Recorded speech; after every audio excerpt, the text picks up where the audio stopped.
Hello, everyone, and welcome back to Dating Diaries with Raquel and, Brittany, say it right. or don't say it at all. Boom, boom. Hola, Brittany. How are you this evening? Excuse me? I don't understand what you just said to me. You said what? I said hi. How are you? Oh, hi. I thought you said something else. Oh, what did you think I said? It don't matter, but you know what I'm saying? I'm good. You're How good. are you? Oh, everything is swell.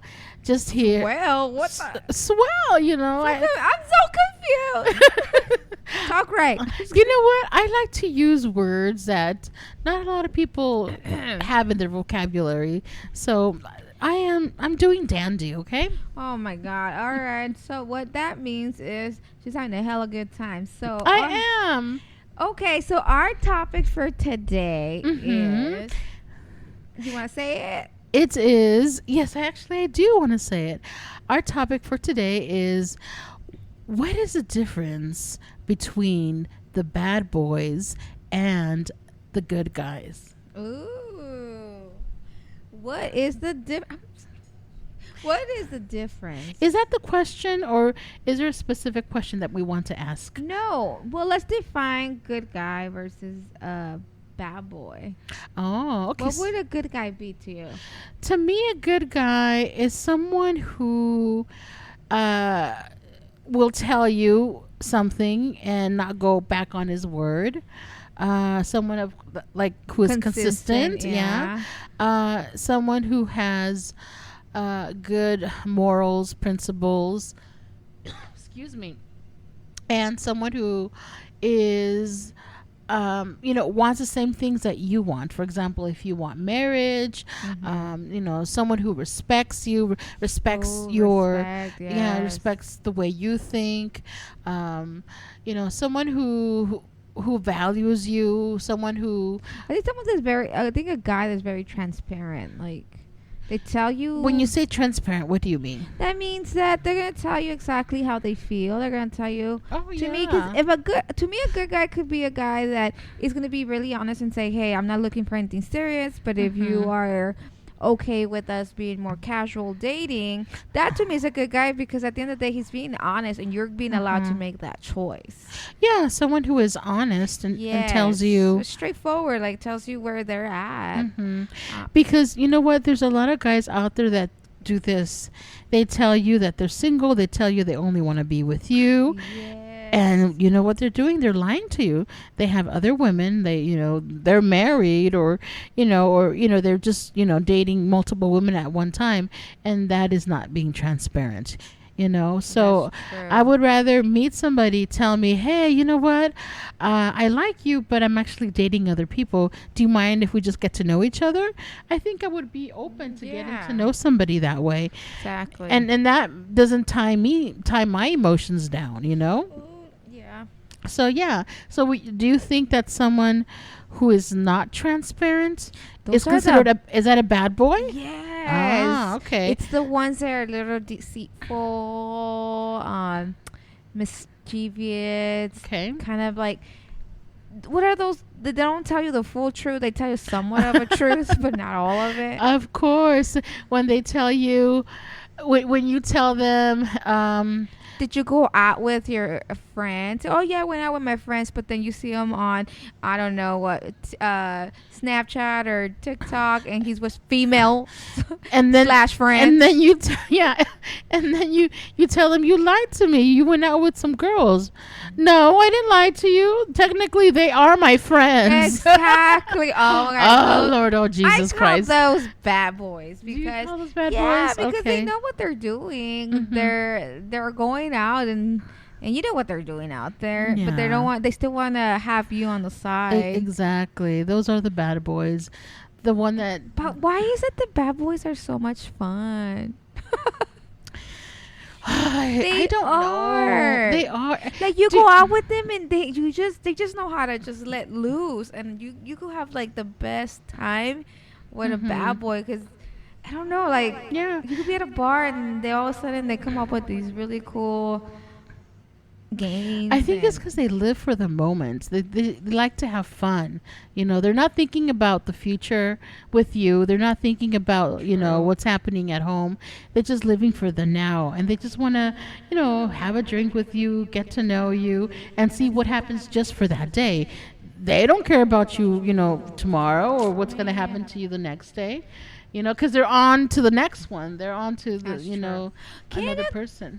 Can a nice guy be like that? Can they be fun like that? That is, I think so. Have you dated one that's like that? I haven't. That's why I wonder. I have dated a guy like that. But the thing is that I was not attracted to that person. Because he was nice. No, it's just there wasn't that chemistry. I don't know why there wasn't that chemistry. Chemistry, it's either there or it's not there. It's something that you can't force. And there's some really nice guys that you have fun with, but you only see them as friends, and that's it. That's true. But I mean, okay, have you met a bad boy that you did not find attractive or had any chemistry with him? Or have you always had chemistry with all the bad boys? Okay, so I'm not gonna lie. I do like bad boys. They're very handsome, and there's something very mysterious about them. And I think that's one of the reasons why we like them, because they have this element of danger, because you don't know what's gonna happen. And I think that we even though we say we don't, we like to be kept on our little tiptoes. We like to be kind of kept on, okay, what's gonna happen? Because a guy who is kind of boring and just what you're gonna expect from him, you're just like, oh, Dios mío, right now there's nothing there. There's no excitement. There's no excitement. They're consistent. You already know what's the outcome every single time. Exactly. Which is good. Nothing wrong with that. Nothing wrong with that. But I still haven't found that a guy that I can just be okay with that routine, but at the same time be attracted to him. I have found that, but it's so funny because I don't realize it until they're gone, that I'm like, oh my gosh, that was a good guy. That was a good guy. Or, oh my gosh, I want him back. But it's too late. You can't get him back. Is it too late? It is. I mean, unless you want to go out there and say, hey, reach out to them. Even after you rejected them, you're going to look kind of dumb. So I was just like, okay, you know what? I missed my opportunity. I'm just gonna let it go. Dang. So I always wonder if when you're attracted, when I say you, I mean I myself and whoever's out there, but when we're attracted to these bad boys, is it that we ourselves might be a little toxic and that's why we like it? Because I've seen women that actually do get attracted by nice guys, but if we like that bad boy, are we also have some toxic tendencies? Am I toxic enough to admit that I'm toxic? I'm just saying, like, okay. So I think there is elements of toxicity in my behavior. I'm not gonna lie. I think that there's some things that I do that are a little bit toxic, and I'm working on them. I am. I know that I tend to also get. Girl, you're more toxic than. Hey! I was gonna say that. Okay. I'm sorry. Okay. Let me claim my toxicity. Okay. Brittany, tell me, are you toxic? Do you consider yourself toxic? Yes, I do consider myself toxic because for me, I feel like when there's not that chaos, because bad boys bring chaos to our lives. Mm-hmm. Because if there wasn't no chaos, we call that consistency. But I realized that when I have that chaos, I associate that with love and chemistry. Okay. And it's not. It's just all the trauma of the growing up that I saw with my parents, that I feel like that's what love is supposed to look like. So that's what my brain has normalized chaos exactly. to be considered love. So when I have something that is consistent and what we call nice guy, I'm air quoting, but yes, when we find a nice guy, I find that boring. Oh, I'm not attracted to him. There's no excitement, but it's because that's not normal for me. Exactly. I think you hit the nail right on the head with that, because we grew up with different experiences, and if all we saw was behaviors that kept us on a roller coaster ride, we would go up and down with our emotions. If that's all we saw in the family, then to you that is normal. So when it's time for you to get out there and find someone, and if that relationship doesn't go up and down and keep you in suspense and on your toes, then you're not going to think it's normal to you. Being in a hectic toxic relationship is normal, because that's what you know. It's so crazy because you'll have those guys, the bad guy, that not the bad guy, what do we call the bad boy, that doesn't text you consistently, and you're waiting for him to text you, and you're like, why are they not texting? What the heck? What do we call him? Huh? The bad guy, not the bad guy, the bad boy, the toxico boy, the naughty boy. Those are the ones that don't text you consistently, but you're waiting on your phone, waiting for that goddamn text message, and when they text you, your heart just goes like beats so fast, and you get all excited. Okay, mujer, don't you think that a lot of these guys, they do it for a reason? They don't call you back. They don't reach out to you because they want to see, because they're playing that game to see. It's like that chicken game. Who's going to call first?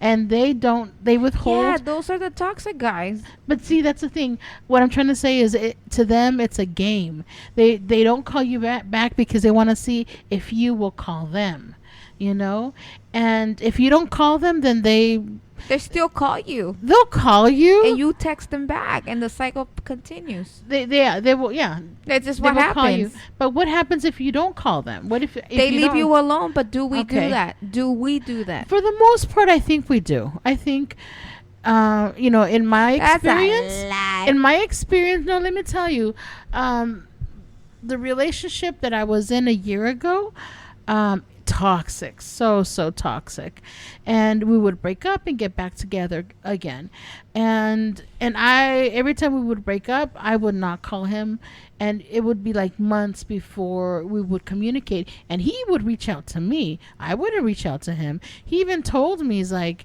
you are stubborn. I'm like, yeah, I am stubborn. And he's like, no, you know what, Ro? Stubborn is an understatement for you, because you just won't call back. And it's true, I won't call back. So with him, I just wouldn't. And the last experience that we had where we got mad at each other, I just, nope, I'm not calling him back, and that was that. And if you call me stubborn, that's fine, but I don't care. But I chose to break that cycle, because it was leading us into this really black hole. Like, I don't want to get in here. Right. So yeah. So, I mean, you can break the cycle of being in a toxic relationship. It's hard. It really is. But I'm not going to lie. There are, after that relationship, I started dating some, started going out there, meeting guys. I recently, I did start, talking to this guy, and he did the same thing. He didn't reach out to me after we went out, and I didn't reach out back to him. But if he would reach out to me, then probably I would reach out to him. But would he be a nice guy or a? Oh, this last guy that I dated. Yeah. Or a. No, you know what? I'm not gonna lie. He is a bad boy. Yes, he is. He couldn't. He was driving with expired tags. Total bad boy. Total bad boy. He was expired, and he had a story for everything. Like when they talk and they say, "Oh, I couldn't do this because of that," and like he would explain himself a lot. Yeah. I'm like, total bad boy. I mean, you can tell that those are all lies. Yeah. Yeah, you know when they tell you excuses after excuses. Yeah. Have you ever met a guy where he's a bad boy, but but sometimes he could be disguised as a good boy or a nice guy, but it throws you off because you're like, no, he's not really that nice if you really think about it. Yeah, that was one of my boyfriends. Yeah. I had one of those too, which threw me off. It was so confusing. Yeah, because you just don't, wait a minute, was he nice or was he bad? And I didn't realize. Piece of work now? What happened? Tell me more about the guy. Oh no, it was just. Why did you say you were kind of on the fence if he was a good guy or a bad because boy? It wasn't like out in the open. He wasn't like mean to me. He wasn't, all he would do was just ignore me sometimes, and that is emotional, ¿cómo se dice? Abuse? That is emotional abuse when you ignore, because that's controlling, your behavior, and when you're not reaching out to your person, then yeah, that is something that I think it's very, because one thing is like, the guy is toxic, and you guys are screaming at each other and yelling at each other, obvious toxicity. But when he gets mad and he withdraws, that kind of, okay, is he mad? Is he angry? He's not like, talking what is to he? Me? And then it confuses you because you don't know if what's going on. So I always thought that that's kind of weird. So I never really understood that, and I label that as what is it called? Red flag. No, it's that other one when what is it called when you're lighthousing or gaslighting? Lighthousing, I like that one. I want to lighthouse you right now. He was lighthousing me a lot. I was like, oh my God, turn off your lights. I don't want gas nor light. Just stop. It was a little too much. So yeah, I mean, I think that I'm a little toxic. So do you think the passion is stronger with nice guys or with bad boys? Like the passion in the bed. Ooh, passion. Oh my God. The passion. Ay, Dios mío. Okay, I think the passion is good with the bad boy. Really? Mm-hmm. Ooh. Why they have you doing pretzel moves and shit? Up in the swing. I don't know. You tell me. I've never done pretzel. What do they do with the clams, the bad boys, huh? They have my legs all the way up to my ears and shit. I was like, can you breathe? I can't do yoga, man. What are you trying to do to me? Break me? I'm old. Stop. I know. Well, you know what? The bad boys, they really do go all out in that area, man. They have you doing all kinds of crazy stuff. They do. It's like, what? Like, my legs could not do all that? What the heck? And then the next day, you're walking all funny. They broke your back. Yeah. No, it's true. It's like they flip you around like a little doll. Like, oh my God, my body can do that. I was like, what? But you know what? Yeah, it might be like a lot of like passion, but when you do it with a nice guy, there's so much tenderness and boring. No, it's not. You better take the back. I'll punch you right now in the throat. No, punch me. No, it is beautiful when they take their time and then they kiss you all soft and then they kiss your forehead and then go slowly. What? How can you not? That's like the most beautiful thing ever. And then they put like soft music. I know. I'm kidding. No, that's pretty. Some of them put candles. I get a little scared because I don't want to catch nobody's house on fire. I'm weird about candles, but so this is my thing. My thoughts about bad guys and naughty guys and nice guys. I think that the bad guys, there are the bad guys out there that we need to watch out for. But 1-800-GUMS. But I also think that we need to give the good guys a chance. because sometimes we throw them away too fast. We do, and we need to be patient and get to know them. And then we realize, you know what? This guy is funny, or this guy, I do find him attractive, you know? But we ourselves have to kind of step outside the box and see that, you know what, we can't be roller coastering all the time. No, it's that's not good for our emotional health. But we also have to think about there's more options than just the bad guys, and we can have a good relationship, fun, romantic, wild relationship with those good guys. We just need to be open and let the clown feel, huh? The nice guy. We gotta be open to those different guys, because you never know, Nice guys, I'm open. So what's up? Oh, you know what? Before we end our show, I just have to send a shout out to New Zealand, because I hear we got some listeners out there, and I just thought that was the best thing in the world. And just to let you know, New Zealanders, Brittany and we're single. Ready to mingle. If you're a nice guy, hit me up, please. Yes, we would love to hear from guys over there. I know. But thank you so much for listening tonight. It's always been a pleasure, and we will hear from you guys or see you guys soon. Talk to you later. Bye.